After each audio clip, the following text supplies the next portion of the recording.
is so critical. What happened in Queens yesterday. And Brooklyn. My district. This man's district. I'm sure has sent a shockwave through everyone today. And as it should. Nonetheless, we should not lose sight of the fact that the majority of Americans agree with us on the issues. Woo! When it comes to the issues, and I know I don't mean to sound so optimistic right now because, you know, we're filled with a lot of disappointment and despair, and we wish things were different, we wish things were better.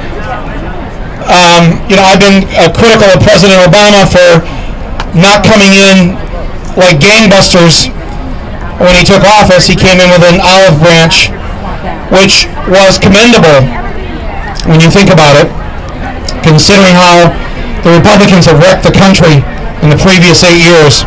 Wrecked it.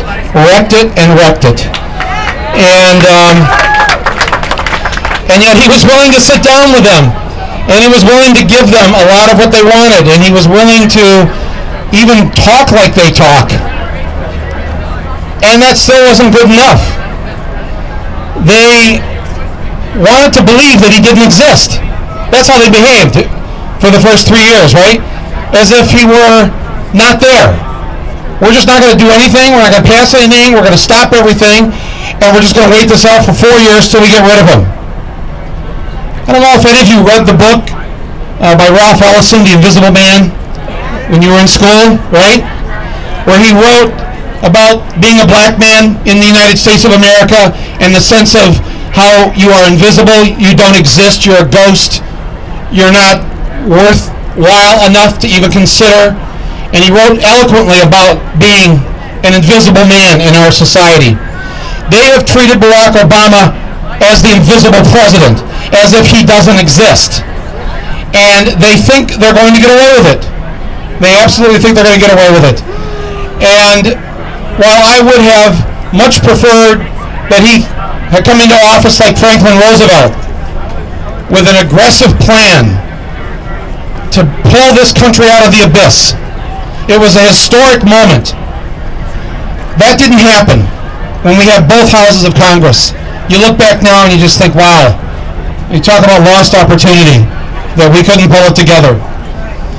And I think a lot of this, I just came from taping Stephen Colbert, and you can see it later tonight. But I was talking to him backstage and to his producers, and they were saying, why don't Americans like liberals? And I said, well, I've been thinking about that a lot, because actually the American public is liberal.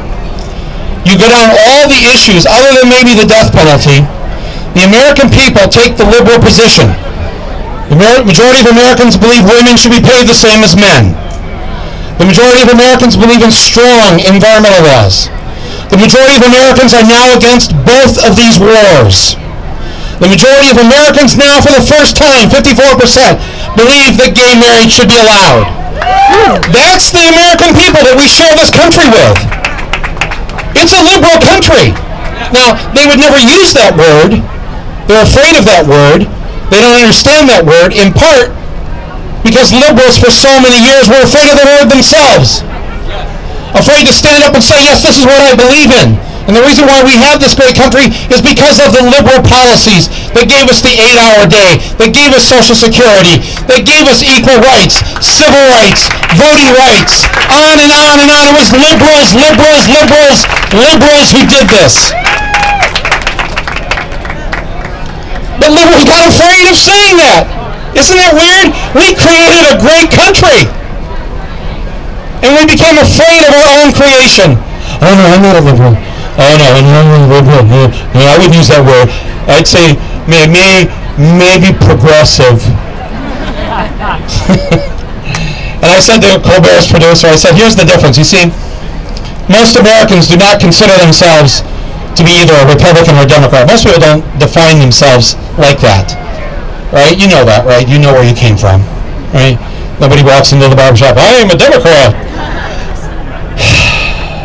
What they look for in a candidate is someone who has the courage of their convictions, They look for somebody with gumption. I know a lot of so-called Democrats in Michigan back during Ronald Reagan that voted for Reagan, not because they agreed with Reagan on everything, but it looked like he actually believed in something, and he believed in what he was saying, and he believed it to his bones. Even when he was wrong, he still believed it. And there was something admirable about that kind of conviction that they don't see from liberals. To Americans, this is what a liberal sounds like. I guess it's okay if President Obama relaxed the air pollution laws. It's okay. That's what we sound like. That's what we sound, really. To the people in Kansas, that's what we sound like. This is what a conservative sounds like.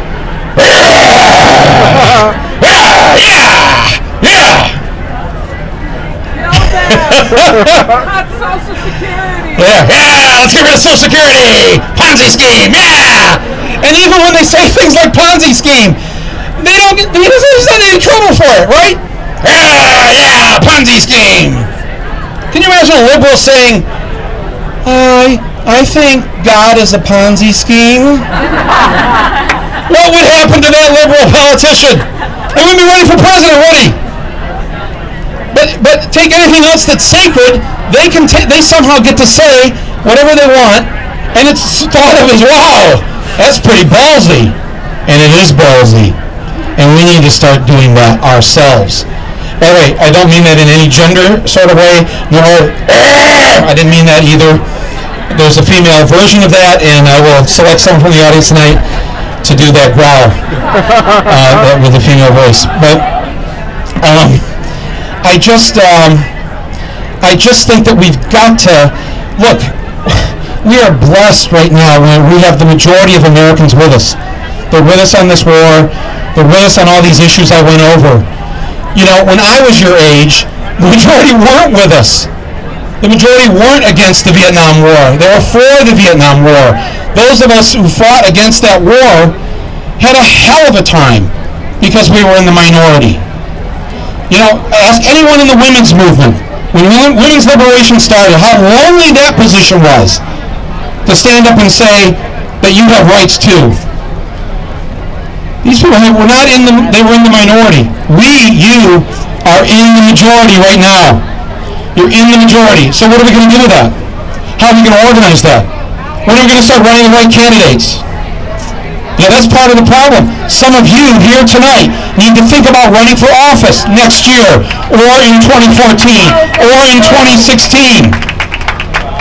Why leave it up to somebody? You've now seen just the level of quality of our politicians these days. If you ever thought, oh geez, I don't think I could do that, surely by now you're convinced that you can. The genetic composition of our political system and our politicians has been so depleted, the gene pool has been so depleted that we're just left with pathetic candidates. Absolutely pathetic, and you can see why they don't win. Some of you here tonight are not pathetic. You would make a great candidate. You would kick some serious ass. And I want you to start thinking about running for city council, for school board, for precinct delegate, for Congress. Come on! Is that the best we can do yesterday? With all due respect. Come on! I believe we can, and I need you young adults, to do this. You have to promise me right now you're going to go home tonight, or when you wake up and sobered up in the morning. I think he said something about I should run for office.